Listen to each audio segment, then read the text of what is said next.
Today I'm gonna show you best FPS settings in Rivals Roblox. If you find this guide helpful, like and subscribe to the channel and enjoy this video. Okay guys, all you need to do, just launch Rivals game on Roblox. When you're in game like me, before play you will see here settings, click on it.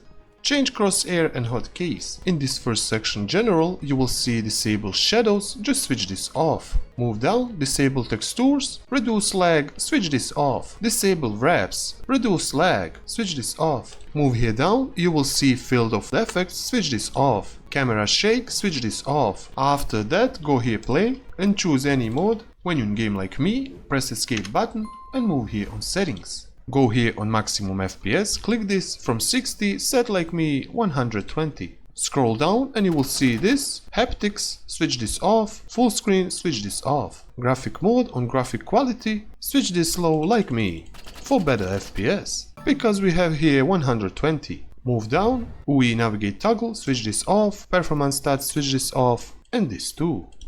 And go here resume. For full screen gameplay, press F11. I show you one more bonus thing. Press Windows button and save game mode. And you will see game mode settings, open it. If you have this off, switch it on. After all these settings, you have the best FPS in Roblox Rivals. If you find this guide helpful, like and subscribe to the channel, and I see you in the next video.